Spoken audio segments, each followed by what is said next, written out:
From the streets of Baltimore to a bullet train in Japan, Governor Wes Moore is on a mission, literally. And while he's exploring the future of transportation abroad, certain Marylanders and majority of Marylanders feel as though who is manning the ship at home.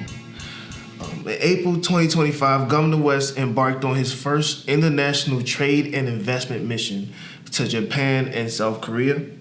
This week-long trip aimed to promote Maryland and Japan's relationship together for things like quantum computing, life science, aerospace, and even a damn train that doesn't have tracks that goes 300 miles per hour. With this being an all-expenses-paid trip for the it's getting taken out of our pocket practically. With this being an all-expenses trip paid for him and his 24-person staff, I personally wanted to know what the hell are they doing in Tokyo. But luckily for you, I already did a deep dive. I already did all the reading stuff that nobody likes to do. So I'm going to basically break it down so by the end of this video, you'll know what he's doing in Tokyo. You'll know a little bit background about him. And you'll pretty much get a nice update to what's going on with Baltimore. If you're not new to my channel and this is not your first time watching me, welcome back. Thank you again for clicking my black ass face. Yes, I still don't have a haircut. I don't get my hair cut a lot. Yes, I'm still fucking unemployed. What else? Yes, I'm still putting out these videos for damn zero reasons. Well, I guess to inform you. I hope you enjoyed this, what I did. I typed this stuff out. Apparently, the best way to fix potholes is to fly halfway around the world to a train that doesn't have tracks. That was the joke I've written down, but it don't even hit the same. I'm here for the content. So, let's get to know the guy behind the mission. Before I started my research for the governor, the only thing I really knew about him was if you went to his Instagram or his Twitter, all the comments, that's the only thing I noticed about him. All the people bad-mouthing him pretty much. Here's a picture of him at a bar serving people beers, I guess. And the comments is just like, oh my goodness, it's hideous. I'm just gonna put them up. I saved a couple of my favorites. But before I get into any more of this video, this is not a political channel. I mean, I'm not gonna say that every video, but I feel like I have to. It's not a political channel. I don't care about politics. I just want to be able to afford bills. Is that a good viewer discretion, you know? But after I did my research on the governor, it comes to find out he's a hell of a guy, as some white people would say it. He was born in Tacoma Park, Maryland in 1978. He faced adversity when he lost his father at an early age, being raised by his single mother. Later on, he went to military. He basically went off to military school and became a Rhodes Scholar and an Army veteran. A lot of his career comes from investment banking, authorship, and leading a major anti-poverty nonprofit. And then in 2013 is when he was the youngest and he was the first black mayor of Maryland. So that pretty much gives a nice background of who this guy is and how he came unto this position. Talk about a resume that makes me feel underachieved there. Before we really go into detail into what he did in Japan and South Korea, I want to give context. That's what this channel is about, context. I'm going to give you context of what's going on back in Baltimore. Not back in Baltimore, because I'm in Baltimore, so context to what's happening in Baltimore. If you're from Maryland, if you're from Baltimore, you probably already know the list I'm about to list off. Our juvenile problem is horrible. 4,000 juveniles in 2025 year to date. 4,000 juveniles has been charged with various offenses, including violent crimes, felonies. Alarmingly, over 40% of these cases resolve in intake, which pretty much means they catch you doing it, they put the cuffs behind you, they put on your record, and then they drop you off at your mother house, pretty much. So there's a lot of this. A lot of the Marylanders will call it a catch and release program, where practically these same guys that would robbing people's cars, breaking in your house, and shooting up malls, they would practically get arrested, and they would get documented saying that they got arrested, and then they would get released to their parent or guardian, or even worse, they would just get released, like just there go the bus right there. So we have a juvenile problem. Not only are our juveniles violent, they're also uneducated. I feel like I'm bashing the youth now, but I'm not. I'm just trying to make it just address the problems. Our education system is trash. We spend $18,000 per student on these people and on our younger generation, but yet we still fail.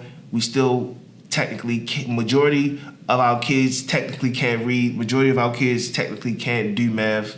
But we spend almost the most in our coastal region. We spend the most per student.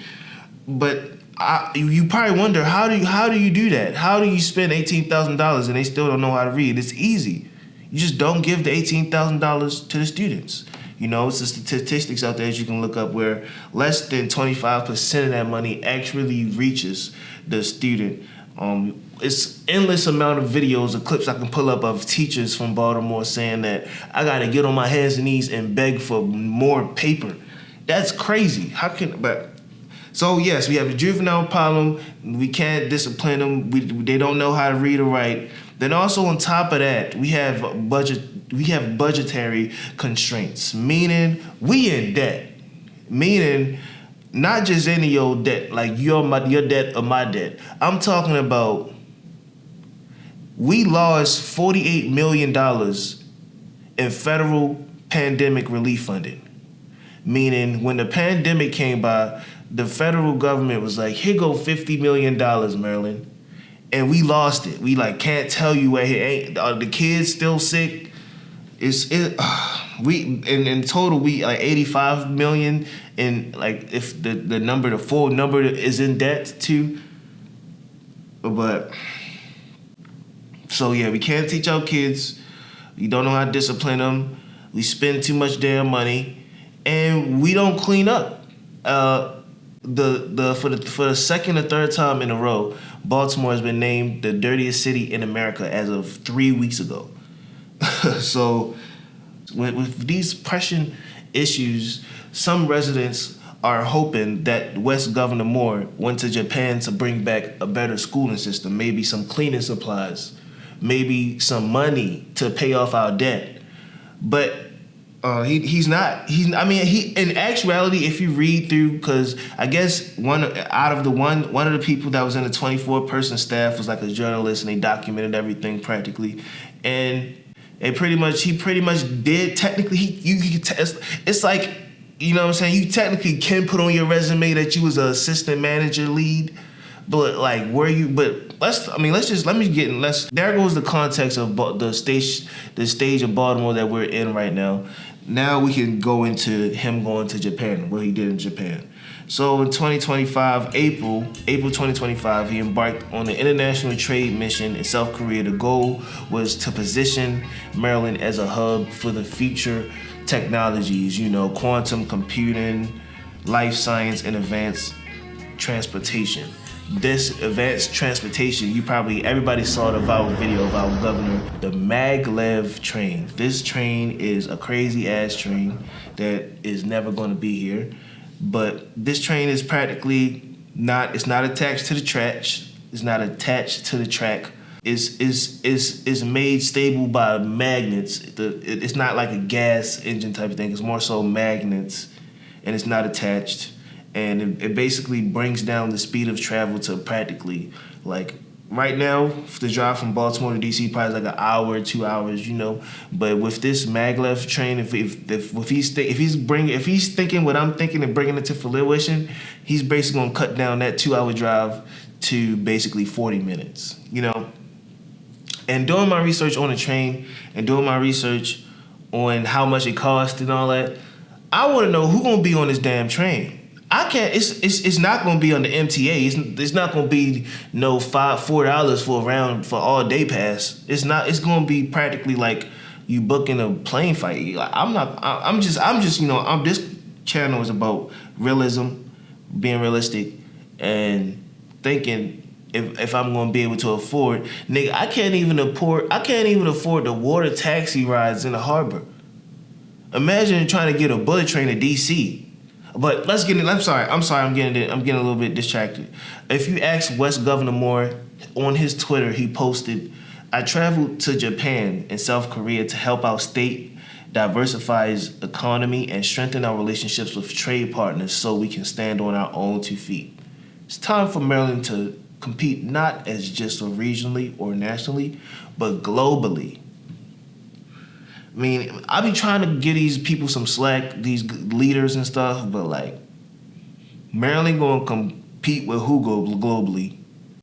If you got to this point, I want you to comment, who do you think Maryland can compete with globally? Because I think it can compete with the Pacific Ocean, maybe. You know, all the plastic and stuff and trash in there. It probably can compete with that, but let me keep my opinion out of this.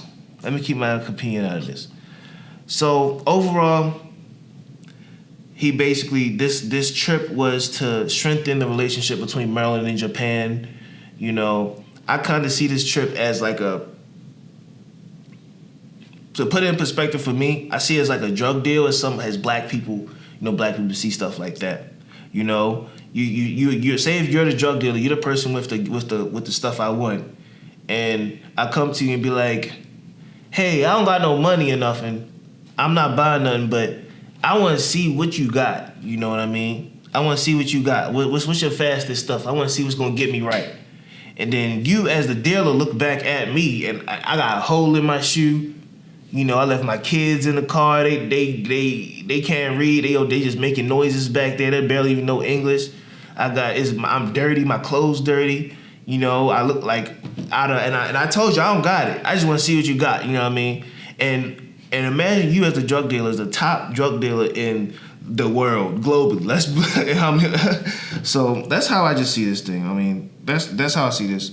Make it all a big joke because it is funny, because this nigga really think he gonna bring a maglev train to Baltimore, to Maryland, where to get people on time, to make travel time more better, but the MTA and the MARC train considers on time as a suggestion. You know, they suggest you gonna be on time. Like, we suggest. I don't even know, how do you type that? It hits send. How do you even type that? But that's neither here nor there. Maybe, hopefully, out of the 24-person staff,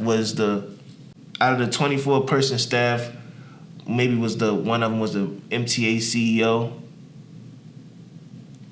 And he probably learned a thing or two about faster transportation. I wrote a segment for public reaction and critique. So I pretty much said my critiques. I said my reaction pretty much throughout the whole video. Now I want to kind of just put a montage of Baltimore residents thinking of, basically saying what I'm saying, complaining about the same things. The dirt bikers were racing by up and down the street. Tempers revved on the issue of dirt bikes. Have y'all thought about, like, spike strips? You want to make Baltimore great again? You better do something about these bikers. I guess I'm not understanding what the politics about it is, because, I'm a Democrat. We're all Democrats here. If the drive is that we don't want to lock kids up in jail, okay, that's whatever policy that might be, whatever the reasons behind that might be, sure. But then my question is, what's the plan? One of our neighbors, who was across the street from where he went in, had her jaw broken by an individual, a young female. Wes Moore had hired this guy, Givaldi. Now, what, is he going to feel bad or something like that because he made a fool of himself in taking this guy on? So he's going to keep him? We suffer for it? Councilman Blanchard says he's planning to meet with DJS Secretary Vincent Schiraldi personally. And you're going to meet with him to say what? I'm asking you a question. Oh, sorry. I thought that was rhetorical. So I guess after all, you can't ride a maglev if it's a damn pothole. This is Baltimore City streets of potholes. You can't have a pothole in a goddamn bullet train. It's not gonna work. So this is the end of the video. What do you think about this? This is the part where some will call the call to action. But the action is not you buying a t-shirt. It's just making sure that I uploaded the video correct. Cause I be having to make sure that I ain't put it on private. Cause I be like, damn, nobody watching my shit. But I'm sorry, my bad. So I want you to take this part to react to what I said. What do you think about what I said? Do you agree with me? Am I crazy? Am I making this stuff up? Am I just being a hater? Let me know in the comments. Hopefully I didn't. Hopefully I put it on public. You know, hopefully I put the video on public and people can watch it. So I appreciate everyone for watching. Did I make sure I got everything? Yeah. I appreciate everyone for watching. If you got to this point to the video, I want you to comment two rights. No. If you made it to this part of the video, I want you to comment 2 wrongs make a right. Because that's a good summary of the video if I had to boil it down to the tweet. I appreciate everyone, all 7 people that watches this video. I hope your 7 people go over to the next video. And I hope you enjoy your day as much as I will. I'm going to Artscape to shake my bushy tail, as some would say. And I'll see you then. Goodbye.